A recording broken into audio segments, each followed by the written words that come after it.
ಕದಂಬ ಕನ್ನಡ ಜಿಲ್ಲೆ ಮತ್ತು ಬನವಾಸಿ ತಾಲೂಕು ರಚನೆಗಾಗಿ ಡಿಸೆಂಬರ್ 6ರಂದು ಬನವಾಸಿಯ ಶ್ರೀ ಮಧುಕೇಶ್ವರ ದೇವಾಲಯದಿಂದ ಬೃಹತ್ ಮೆರವಣಿಗೆ.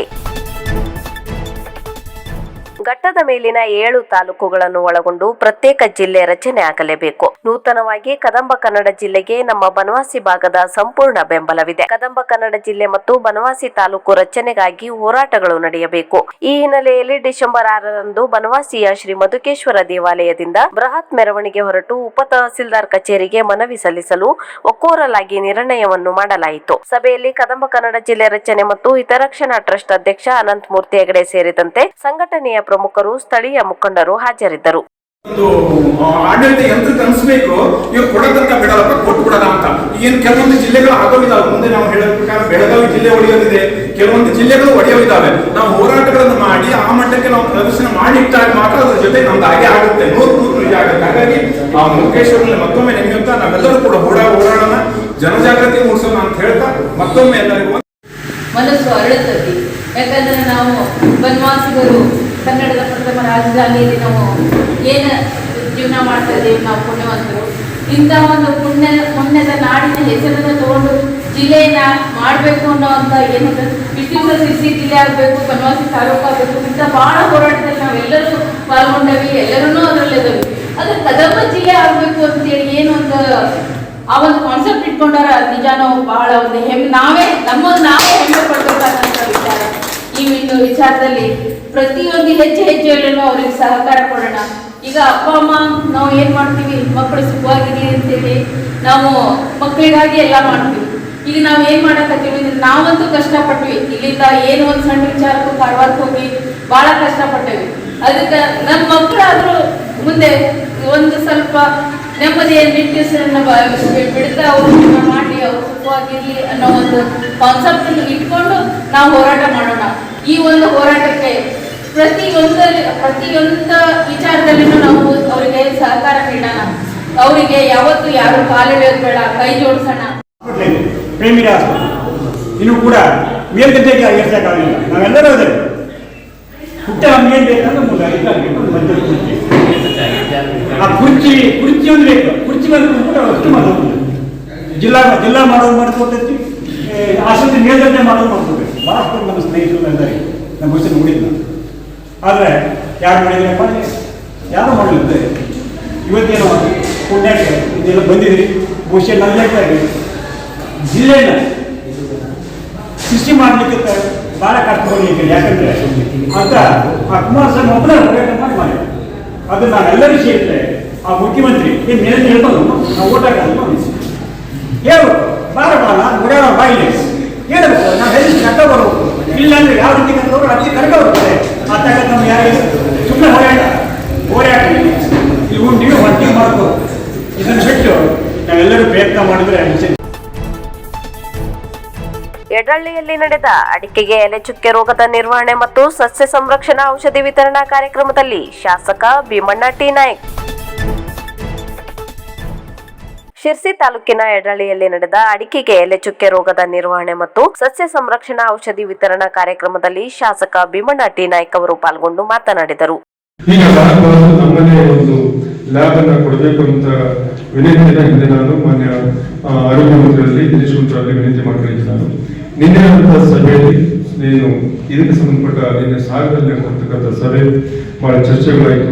ಆ ವಿಚಾರದಲ್ಲಿ ನಿನ್ನೆ ನಮ್ಮ ಸೃಷ್ಟಿಗೆ 30 ಲಕ್ಷದ ಹಣವನ್ನು ಕೊಡೋದ್ರ ಮುಖಾಂತರ ಇದರದ್ದೇ ಆದಂತೆಲ್ಲ ಈ ಮಂಗನ ಕಾಯಿಲೆಗೆ ಸಂಬಂಧಪಟ್ಟ ರಕ್ತ ಇದನ್ನು ಪರೀಕ್ಷೆ ಮಾಡ್ತಕ್ಕಂಥ ಒಂದು ಲ್ಯಾಬ್ ಅನ್ನ ನಿನ್ನೆ ನಮ್ಮ ದಿನೇಶ್ ಗುಂಡೂರಾವ್ ಮಾನ್ಯ ಆರೋಗ್ಯ ಮಂತ್ರಿಗಳು ಕೊಟ್ಟಿರುವಂತಹದ್ದು. ಅದನ್ನ ನಮ್ಮ DHO ನಮ್ಮ ಡಾಕ್ಟರ್ ಹತ್ರ ಮಾತನಾಡಿ ಮಾತನ್ನ ಹೇಳಿ ಅದ್ರ ಬಗ್ಗೆ ನಮ್ಮ ಮುಂದೆ ಯಾಕಂದ್ರೆ ಬಿಸಿಲು ಬಿಟ್ಟು ಮಂಗನ ಕಾಯಿಲೆ ಎಲ್ಲೇ ಬರುತ್ತೋ ಗೊತ್ತಿಲ್ಲ, ಅದ್ರ ಬಗ್ಗೆ ಕೂಡ ನಮ್ಮ ಡಾಕ್ಟರ್ಸ್ ಮತ್ತು ಅವರ ಜೊತೆ ಮಾತನಾಡಿ ಅದನ್ನು ಕೂಡ ಅರಿವು ಮೂಡಿಸುವ ಕೆಲಸವನ್ನ ಮುಂದಿನ ದಿವಸದಲ್ಲಿ ಕೂಡ ನಾವು ಮಾಡಿದ್ವಿ. ಅದು ಕೂಡ ನಮ್ಮ ರೈತರೆಲ್ಲರೂ ಕೂಡ ಜಾಗೃತರು ಆಗಬೇಕು ಅಂತ ವಿನಂತಿ ಮಾಡಿಕೊಂಡು ಇವತ್ತಿನ ಈ ಎಲೆಚುಕ್ಕೆ ನಿರ್ವಹಣೆ ಸಸ್ಯ ನವೆಂಬರ್ 30ರಂದು ಕರ್ನಾಟಕ ರಾಜ್ಯೋತ್ಸವ ಪ್ರಯುಕ್ತ ರಾಜ್ಯ ಮಟ್ಟದ ಹೊನಲು ಬೆಳಕಿನ ಮುಕ್ತ ಡೊಳ್ಳು ಕುಣಿತ ಸ್ಪರ್ಧೆ. ಸಿದ್ದಾಪುರ ತಾಲೂಕಿನ ಕರ್ನಾಟಕ ರಕ್ಷಣಾ ವೇದಿಕೆ ಜನಧ್ವನಿಯಿಂದ ನವೆಂಬರ್ 30ರಂದು ಸಂಜೆ 5 ಗಂಟೆಗೆ ನೆಹರು ಮೈದಾನದಲ್ಲಿ ಕರ್ನಾಟಕ ರಾಜ್ಯೋತ್ಸವ ಪ್ರಯುಕ್ತ ರಾಜ್ಯ ಮಟ್ಟದ ಹೊನಲು ಬೆಳಕಿನ ಮುಕ್ತ ಡೊಳ್ಳು ಕುಣಿತ ಸ್ಪರ್ಧೆ ಏರ್ಪಡಿಸಲಾಗಿದೆ. ಇದರ ಆಮಂತ್ರಣ ಪತ್ರಿಕೆಯನ್ನು ಸಿಪಿಐ ಜೆಬಿ ಸೀತಾರಾಮ್ ಬಿಡುಗಡೆಗೊಳಿಸಿದರು. ಡೊಳ್ಳು ಬಡಿಯಿಂದ ಒಂದು ಗಾದೆ ಮಾಸದಿಂದ ಪ್ರಾರಂಭವಾಗುತ್ತದೆ. ಇದು ನಮ್ಮ ಡೊಳ್ಳು ಕುಣಿತ ಹೇಗಿದೆ ಅಂದರೆ ಹಳ್ಳಿಯ ಸಾಂಸ್ಕೃತಿಕವಾಗಿ ಆದರೆ ಇವತ್ತು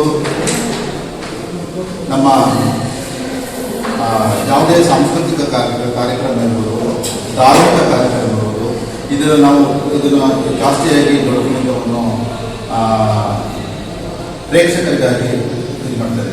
ಇದು ಕರ್ನಾಟಕದ ಕೆಲವು ಉತ್ತರ ಕರ್ನಾಟಕದ ಕೆಲವು ಜಿಲ್ಲೆಗಳಲ್ಲಿ ಮತ್ತು ಶಿವಮೊಗ್ಗ, ಚಿತ್ರದುರ್ಗ ಈ ಕಡೆ ಜಾಸ್ತಿಯಾಗಿ ಚಿಕ್ಕಮಗಳೂರು ಈ ಸೈಡ್ಗಳಲ್ಲಿ ಈ ಡೊಳ್ಳು ಕುಣಿತವನ್ನು ಜಾಸ್ತಿ ಇದು ಮಾಡ್ತಾ ಇದ್ದಾರೆ. ಹಾಗಾಗಿ ಈ ಡೊಳ್ಳು ಕುಣಿತ ಒಂದು ಕಲೆ, ಸಾಂಸ್ಕೃತಿಕ ಜಾನಪದ ಕಲೆ, ಸಾಂಸ್ಕೃತಿಕ ನೃತ್ಯವಾಗಿದೆ. ಈ ದೃಷ್ಟಿಯಲ್ಲಿ ಈ ಡೊಳ್ಳು ಕುಣಿತವನ್ನು ಸ್ಟೇಟ್ ಲೆವೆಲಲ್ಲಿ ರಾಜ್ಯ ಮಟ್ಟದಲ್ಲಿ ಆಯೋಜನೆ ಮಾಡಿರುವುದಕ್ಕೆ ಶುಭಾಶಯ ಕೋರುತ್ತಾ, ಜೊತೆಗೆ ಈ ಒಂದು ಡೊಳ್ಳು ಕುಣಿತವನ್ನು ಈಗ ನಮ್ಮ ಸಿದ್ದಾಪುರದಲ್ಲೇ ಮಾಡ್ತಿರೋದು ತುಂಬ ಸಂತೋಷದ ವಿಷಯ. ಮುಂದಿನ ದಿನಗಳಲ್ಲಿ ಈ ಡೊಳ್ಳು ಕುಣಿತ ಇಷ್ಟು ಪ್ರೋತ್ಸಾಹ ಕೊಟ್ಟು ಮಾಡೋದ್ರಿಂದ ನಮ್ಮ ಡೊಳ್ಳು ಕುಣಿತ ಜಾನಪದ ಕಲೆ, ಕರ್ನಾಟಕದ ಜಾನಪದ ಕಲೆ ಸಂಸ್ಕೃತಿ ಇದು ದೇಶ ವಿದೇಶಕ್ಕೆ ಹರಡಲಿ ಮತ್ತು ಇವರು ಕಾರ್ಯಕ್ರಮ ಶುಭವಾಗಲಿ, ಚೆನ್ನಾಗಿ ಕೊಟ್ಟು ಹೆಸರುವಾಸಿ ಕಳಿಸ್ತೀನಿ. ನಿಮ್ಮೆಲ್ಲರೂ ಶುಭವಾಗಲಿ. ಡೊಳ್ಳು ಕುಣಿತ ಇದು ಸ್ಪರ್ಧೆ ಅಂತ ಹೇಳ್ತಾ ನಿಮ್ಮೆಲ್ಲರಿಗೂ ಸೀಬರ್ಡ್ ಸಮಸ್ಯೆ ಕುರಿತು ಕೇಂದ್ರ ರಕ್ಷಣಾ ಮಂತ್ರಿಗಳೊಂದಿಗೆ ಮಹತ್ವದ ಚರ್ಚೆ ನಡೆಸಿದ ಸಂಸದ ವಿಶ್ವೇಶ್ವರ ಹೆಗಡೆ ಕಾಗೇರಿ. ಸಂಸದರಾದ ವಿಶ್ವೇಶ್ವರ ಹೆಗಡೆ ಕಾಗೇರಿಯವರು ನವದೆಹಲಿಯಲ್ಲಿ ರಕ್ಷಣಾ ಮಂತ್ರಿಗಳಾದ ರಾಜನಾಥ್ ಸಿಂಗ್ ಅವರನ್ನು ಅವರ ಕಚೇರಿಯಲ್ಲಿ ಭೇಟಿ ಮಾಡಿ ಕಾರವಾರದ ಸೀಬರ್ಡ್ಸ್ ನೌಕಾನೆಲೆಯಿಂದ ಉಂಟಾಗಿರುವ ಸಮಸ್ಯೆಗಳ ಕುರಿತು ಚರ್ಚಿಸಿದರು. ಇದರಲ್ಲಿ ಪ್ರಮುಖವಾಗಿ ಬಾಕಿ ಇರುವ ಭೂ ಪರಿಹಾರವನ್ನು ತಕ್ಷಣವೇ ನೀಡುವಂತೆ ಹಾಗೂ ಬಾಕಿ ಇರುವ ನಾನಾ ಸಮಸ್ಯೆಗಳ ಕಡತಗಳನ್ನು ಅತಿ ಶೀಘ್ರದಲ್ಲಿಯೇ ವಿಲೇವಾರಿ ಮಾಡುವಂತೆ ಮನವರಿಕೆ ಮಾಡಿದರು. ನೌಕಾನೆಲೆಗಾಗಿ ಭೂಮಿ ಕಳೆದುಕೊಂಡವರಿಗೆ ಹಾಗೂ ಸ್ಥಳೀಯರಿಗೆ ಉದ್ಯೋಗದಲ್ಲಿ ಹೆಚ್ಚಿನ ಆದ್ಯತೆ ನೀಡಬೇಕು ಮತ್ತು ಸೀಬರ್ಡ್ಸ್ ನೌಕಾನೆಲೆಯಲ್ಲಿ ನಡೆಯುವ ಉದ್ಯೋಗ ಪರೀಕ್ಷಾ ಕೇಂದ್ರವನ್ನು ಕಾರವಾರದಲ್ಲಿಯೇ ಸ್ಥಾಪಿಸಬೇಕೆಂದು ಮನವಿ ಕೊಟ್ಟು ಸುದೀರ್ಘವಾಗಿ ಚರ್ಚೆ ನಡೆಸಿದರು. ಇದಕ್ಕೆ ರಕ್ಷಣಾ ಮಂತ್ರಿಗಳಾದ ರಾಜನಾಥ್ ಸಿಂಗ್ ಅವರು ಅಧಿಕಾರಿಗಳಿಗೆ ಸೂಚನೆ ನೀಡಿ ಸ್ಪಂದಿಸುವಂತೆ ನಿರ್ದೇಶನ ಮಾಡಿದರು ಮತ್ತು ಮುಂದಿನ ದಿನದಲ್ಲಿ ಸಮಸ್ಯೆ ಉಂಟಾದಲ್ಲಿ ತುರ್ತುಗತಿಯಲ್ಲಿ ಇತ್ಯರ್ಥ ಮಾಡುವುದಾಗಿ ಭರವಸೆ ನೀಡಿದರು. ರೈಲ್ವೆ ಸಚಿವರಾದ ಅಶ್ವಿನ್ ವೈಷ್ಣವ್ ಅವರನ್ನು ಭೇಟಿಯಾಗಿ ರೈಲ್ವೆ ಸೇವೆಗಳ ಕುರಿತು ಬಹುಮುಖ್ಯ ಕ್ರಮಗಳ ಬಗ್ಗೆ ವಿಸ್ತಾರವಾಗಿ ಚರ್ಚಿಸಿದ ಸಂಸದ ವಿಶ್ವೇಶ್ವರ ಹೆಗಡೆ ಕಾಗೇರಿ.